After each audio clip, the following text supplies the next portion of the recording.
حدیث نمبر 203 عن ابی ذر رضی اللہ عنہ قال، حضرت ابو ذر غفاری رضی اللہ تعالیٰ روایت فرماتے ہیں، وہ کہتے ہیں کہ قال رسول اللہ صلی اللہ علیہ وآلہ وسلم یصبح علی کل سلامہ من احدکم صدقہ. رسول اللہ صلی اللہ علیہ وسلم ارشاد فرماتے ہیں جب صبح ہوتی ہے تو جسم کے ہر جوائنٹ پر، جوڑ ہوتے ہیں نا، یہ انگلیوں کے جوڑ ہے، یہ ہاتھ کے جوڑ، کمر کا جوڑ، گھٹنوں کے جوڑ، ہر جوڑ، ہر جوائنٹ میں تم میں سے جب صبح کرتے ہو، نیند سے صبح اٹھتے ہو، تو تمہارے ہر جوائنٹ پر صدقہ لازم ہو جاتا ہے. ہر جوائنٹ صدقہ ادا کرے. کیسا؟ پھر فرماتے ہیں فَكُلُّ تَسْبِيحَةٍ صدقہ، ہر تسبیح ایک صدقہ ہے، یعنی بندہ سبحان اللہ کہے، یہ ایک صدقہ ہے. جی اپنے جسم کی جوڑوں کی طرف سے صدقہ کیسا ادا کرنا فرما رہے ہیں. فَكُلُّ تَسْبِيحَةٍ صدقہ، ہر تسبیح جو تم پڑھتے ہو، ہر تسبیح ایک صدقہ ہے. وَكُلُّ تَحْمِيدَةٍ صدقہ، ہر تحمید یعنی الحمدللہ کہنا، تسبیح سبحان اللہ کہنا، تحمید الحمدللہ کہنا، یہ الحمدللہ کہنا یہ بھی صدقہ ہے. وَكُلُّ تَحْلِيلَةٍ صدقہ، تحلیل لا الہ الا اللہ کہنا، ہر لا الہ الا اللہ کہنا یہ بھی صدقہ ہے. وَكُلُّ تَكْبِيرَةٍ صدقہ، اور ہر تکبیر صدقہ ہے. تکبیر تو معلوم ہے، اللہ اکبر کہنا یہ بھی صدقہ ہے.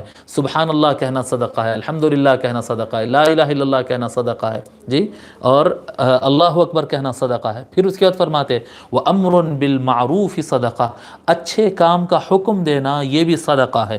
وَنَهْيٌ عَنِ الْمُنْكَرِ صدقہ، برے کام سے روکنا یہ بھی صدقہ ہے.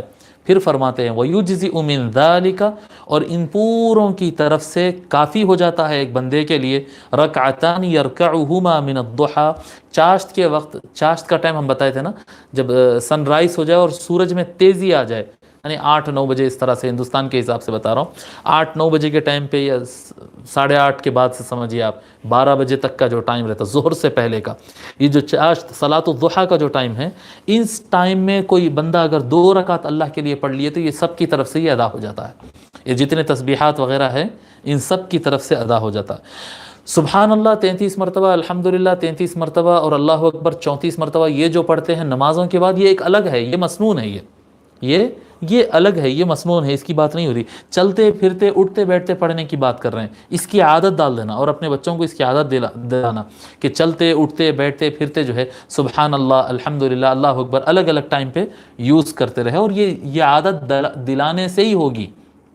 جی ماشاء اللہ بولنا، انشاء اللہ بولنا، یہ زبانوں پر بچوں کے ہم استعمال کرنا اور بچوں کو بھی پریکٹس کرا دینا اس کی، اور خود یوز کرتے رہنا گھر میں، تبھی آتا ہے یہ زبان پہ. اور یہ زبان پہ چلتے رہنے سے کیا فرما رہے ہیں آقا صلی اللہ علیہ وسلم، انسان کے جوڑوں کی طرف سے، ہر جوڑ کی طرف سے صدقہ اس کا ادا ہوتا ہے. اس حدیث شریف کو امام مسلم اور امام احمد اور امام ابن حبان تینوں نے روایت کیا ہے. فصل فی الصدقۃ علی الاہل والاقارب، نیا سیکشن شروع ہوتا ہے، نئی فصل شروع ہو رہی ہے یہاں سے. اعزاء اور اقارب، اپنے قریبی رشتہ دار وغیرہ پر صدقہ کرنے پر بیان، ان پر خرچ کرنے سے متعلق بیان.